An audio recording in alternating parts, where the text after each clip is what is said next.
making a coffee before the hustle. And what I've seen over running ads for 10 years for probably more than 600 businesses over 10 years of my advertising career, I've realized something which is really interesting and I want to share that with you guys today. So, over that period, let me get some lighting in so you can see me better. Over those 600 businesses, you start to see some patterns, right? Like, which is normal. I mean, let's say you're a personal trainer, you start to see what type of clients are sticking to their diet plans, workout plans, so on and so forth. And it's the same with businesses. Like, you're running Facebook ads, you're running Google ads, and some businesses are actually taking off, right? So I want to talk to you about that. So I'm not talking about breaking even, barely doing something, like scaling to the moon, like random businesses. Why? Why is that? So I'm going to take something out of the equation for you to understand this clearly. If you are not a loss leader, let's say you're not extremely cheaper than your competitors like Temu, like Alibaba, AliExpress. Let's say your competitors are selling from $30 to $60, and you're selling for $10. Of course, you're gonna be selling like crazy for a while, and then of course you're gonna make a ton of sales. But are you gonna be profitable? Probably not. So I'm gonna take in that equation out of the equation, right? I'm gonna look at profitability and scaling with profitability, being profitable. Some brands, loss leaders, they probably have big venture capitals behind them and they can spend as much money as possible without making profit for so long. Amazon did that.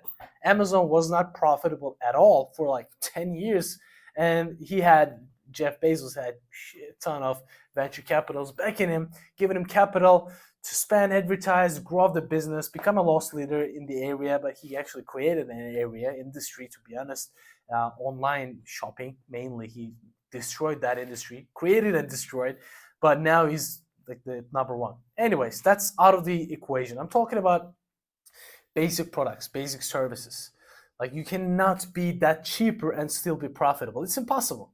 Think of yourself, like let's say you're doing print on demand or you're doing drop shipping, right? Your profit margin is obvious. It's like 10, I don't know, depends on the product, 50% profit margin, 40% profit margin. Let's say you're selling digital products, 100% profit margin. How are you going to run them? Like, you're going to run ads, right? Then you're not going to be 100% on the profit margin because you're running ads. So how some businesses are taking off, that's the number one thing that I've realized over 10 years of running ads for different businesses, from lawyers, from pet food, from betting agencies, from marketing agencies, for cleaning services, for t-shirt brands, clothing brands, jewelry brands, like you name it, I run the ads for. What I think is, if you are telling a story with a brand, if you're telling a story, you are able to charge more than your competitors, because people are not logical animals. We justify our decisions with logic. We make the decision with emotions, and then we justify that by logic. Think about the last time you bought a jacket. Let's say you watched Peaky Blinders. You really like that style, right? Old English style, the hat, looks badass, right? And then you'll be like, you know what? You go buy that freaking jacket or the casket, and then you think to yourself, say, I actually didn't have a jacket. I really needed that jacket. I actually didn't have a jacket that goes with that other pant that I had. I actually didn't buy something for myself like over a year. I deserved it, right? Now and then you come up with logical explanations why you actually deserve that. You needed that, right? Like, you actually don't need it. Your mind is super efficient at creating those logical reasoning. So your mind is actually a gold mine for this. It's the same with buying a car, right? Like, you start with Toyota Yaris and Toyota Corolla or whatever the case may be, and think about, I'm paying 10 grand for this car, right? Why don't I put 2 grand more and get XYZ? If I'm putting 12K, why don't I pay 5K?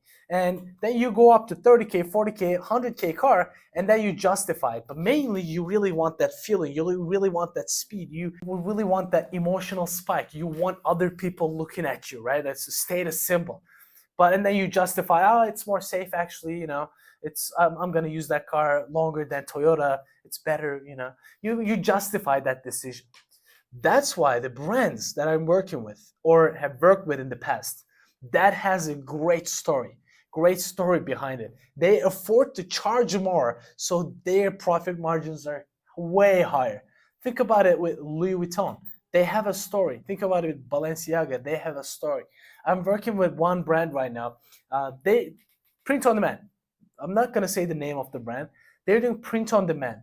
Their t-shirts are basic, like super basic designs. Like designs are great, but anyone can do these designs, right? Like designs are great, but anyone can do it. But the story we put behind the ads actually scale that brand, print on demand. The guy is under 20 years old, that the client that we're working with. And he scaled that brand with Facebook ads by telling a story. And print on demand shirt, probably you can get it from China for $2. Literally $2. Your profit margin will be like 90%. We're selling that for 50 bucks. 50 bucks. You go to Kmart, you can buy higher quality t-shirts than that. But we're selling that t-shirt for 50 bucks and our cost per acquisition is 10 bucks. We're paying $10 to get a customer. And that customer in lifetime probably gonna buy 3 t-shirts from us. Which is huge. How are we able to do that? Are we a loss leader? No, we're not cheaper than our competitors. In fact, we're more expensive than our competitors. Do we have a brand? No, we don't have a brand. We literally don't have a brand. It's just 1-year-old brand. People don't know it. They see an ad, they buy it. Do we have a logical reason? Is it cotton? Is it like perfect fit? Is it something? No, it's not. It's a normal t-shirt. What is the story behind it? What do we create a story behind that brand? Even if we don't have one, we insert it.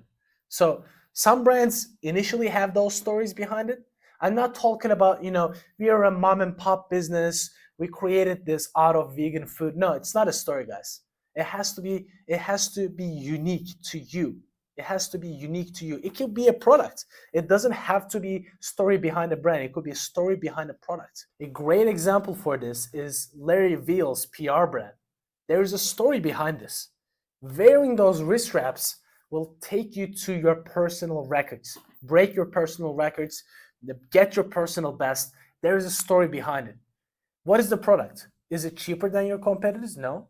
Is Larry Veal's the best lifter? He's good. He's one of the best, but that's not the case. Like you don't have to put authority behind everything to sell really well.